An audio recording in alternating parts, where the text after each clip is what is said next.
Jail is far from the recommended place to deliver a baby. But it's happened twice at the Butler County Jail in just the last few weeks, leading to the sheriff to pointing out that the drug epidemic is bad, and he promises to put dealers behind bars. And tonight, one of the drug-addicted mothers is talking. Tessa DiTiro is in Butler County with the story you'll see only on Local 12. Tessa. Cammie, 32-year-old Samantha Carpenter says she gave birth in a cell bed early Friday morning. She says she was in labor for hours inside the Butler County Jail, and she feels that the corrections officers here thought that she was just withdrawing from opioids.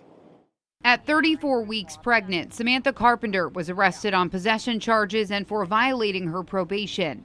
Hours later, she went into labor inside this jail cell.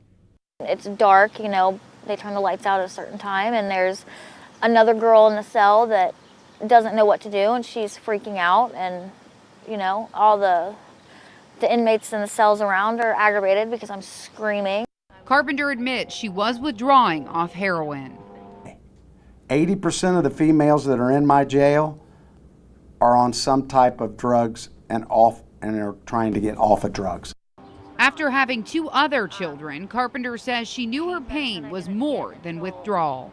And they came and checked me a few times, and they just kept telling me my belly wasn't rigid, I wasn't having contractions. The sheriff's office says medics checked on her 4 times. At one point, I think, did bring the fetal monitor in to check her heart rate, but that's all they did, and then they would leave. A few days earlier, another baby was born in this toilet. Both infants lived. When these drug users sell drugs to the women that are pregnant, it's the equivalent of sticking the needle in the baby's arm before the baby is born. Carpenter claims her labor was not taken seriously. Obviously did something wrong, but there was a baby involved. That's where the issue is. They should have at least cared that that baby came into the world really traumatically. Heroin often leads to premature birth. This baby came 6 weeks early. For now, she is regaining strength in the hospital. She will be put up for adoption. It is unclear whether or not the baby has birth defects.